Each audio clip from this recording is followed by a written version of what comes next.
So I refuse to be the first person to get tissues, so I'm gonna do this and not look at you. I'm gonna do it out.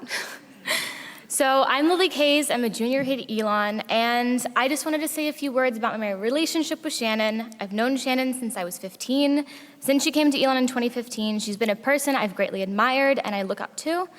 When I came to school here in 2019, I really struggled with the college adjustment, and she took time out of her incredibly busy day, week, month, to sit down with me and talk with me, help me switch my classes, and make sure that I had a better semester.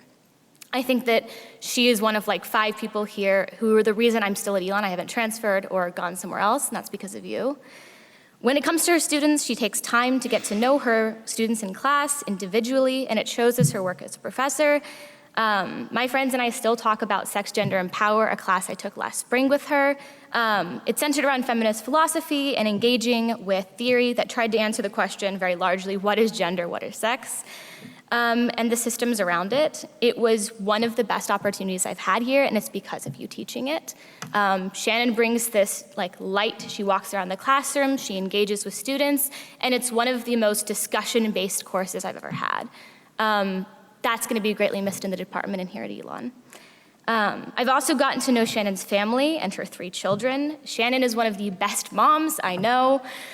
You can tell because her kids are smart, funny, and kind, just like her.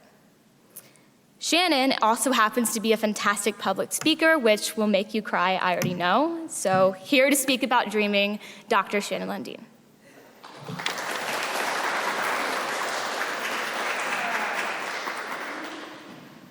All right, well, I'm done. So I'm just gonna walk out now because between Brendan and Lily, I've just been totally wrecked. So it's gonna be really hard because Brendan, you don't know this and I don't know you, but wow, you have a beautiful voice. And I'm gonna talk about someone who is really important to me, and that song that you just played by Jason Mraz is a song that was our Getting Back Together song. So thanks. So all of you have this handout, right? This is a poem written by Mary Oliver called Dreams. I am going to, you can refer to this, I won't read this aloud, but I am going to read parts of it. I'm going to intersperse it into what I have to say, so you'll hear some stanzas from it and what I have to say. So the last 3 times that I've been in this space, I was here to mourn and to celebrate the untimely death of loved ones. Most recently, it was Mike Schmieder, husband of Jodine Schmieder. He passed away recently in February from a sudden heart attack while he was at work at age 52. We were all here to celebrate and mourn the loss of him just a couple of months ago. 2 years before that, in February of 2020, the last day of February that year, there was my wildflower of a friend and colleague whose gathering of friends I attended in this space when the pandemic was just getting started. It was February 28th, 2020. Julie Justice was a professor in the School of Education here at Elon, and she passed away at age 48 of an autoimmune liver disease. And then 2 years prior to that, in December of 2018, the morning right after the holiday party, everyone gathered here, and by everyone I mean, it seemed like every human at Elon who was still here. Students were mostly gone, or they were studying for finals, or they were supposed to be studying for finals at that point. And the past president, the current president, everybody from the top to the bottom was here in this space where I listened to friends, colleagues, and families share all of their stories about my husband, McCavin Baird, who passed away of lung cancer at age 42. So, shit, I wasn't gonna do that. I'll try to keep it together. So people have they've asked me, how in the you-know-what are you dealing with all this loss? And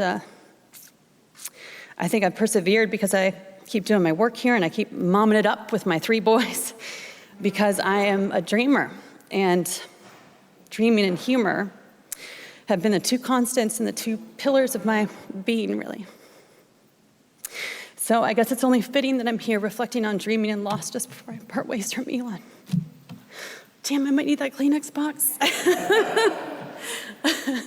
Some of you already know, thank you, Lily, that I have accepted a job offer that will require me to move my family across the country to the Denver area in Colorado.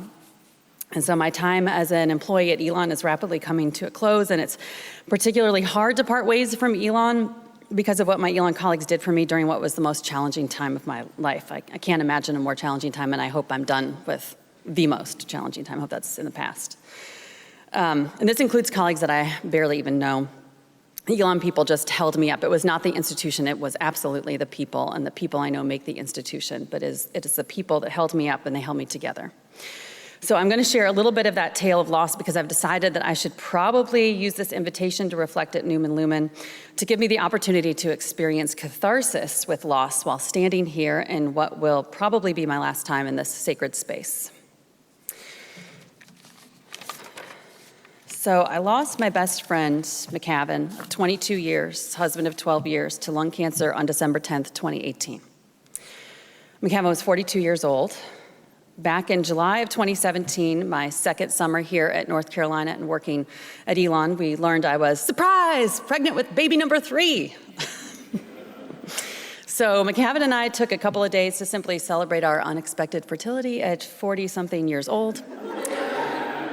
But we weren't really sure if this was right or good for our family, considering at that time we had a 9-year-old and a 6-year-old, and we thought we were done. I was excited, but McCavan was not exactly thrilled at the idea of returning to sleepless nights and dirty diapers. The dark buds of dreams open richly. In the center of every petal, a letter. Just 8 days after learning about this surprise pregnancy, we landed in the emergency room here at ARMC, our local regional medical center. We had been at the pool with the kids when McCavan did one of those simultaneous sneeze coughs and threw out his back, or so we thought. So we rushed in our wet swimsuits to urgent care, coronal urgent care. But McCavan was quickly wheeled into the ER. They said they couldn't see him because he couldn't stand up. And an initial x-ray showed that the pneumonia that he had been treated for a few weeks earlier never cleared up. And so subsequent CT scans revealed the true source of the cloudy rib cage presented in the x-ray. And you imagine if you could only remember and string them all together, they would spell the answer. There in his right lung was a 10-centimeter mass. And with the lower scan, we could see that his spine bore the burden of more disease, tumors riddled throughout most of it, one of which caused his L3 vertebra to break when his body convulsed in that sneeze cough at the pool. That night, we reluctantly began to understand that McCavan had stage 4 cancer of some kind. It was going to be a toss-up between lymphoma and lung cancer. It is a long night and not an easy one. You have so many branches and there are diversions, birds that come and go. It was strange, holding these oxymoronic twin realities in my head. My husband's body had been secretly harboring rapidly reproducing cells that were eventually going to kill him.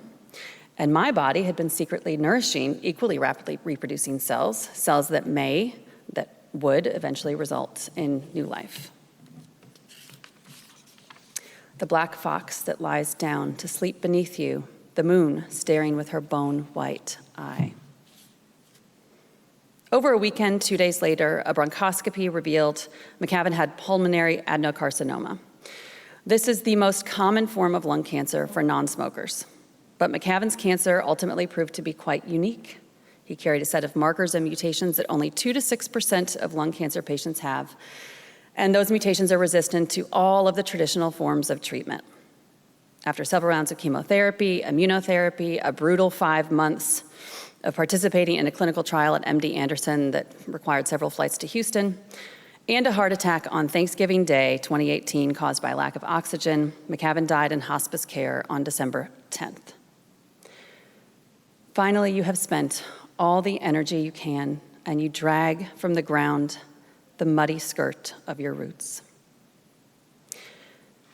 I had decided to continue with the pregnancy, knowing full well that I could become a single mom of 3 boys, sooner rather than later, and that our youngest may never know his father.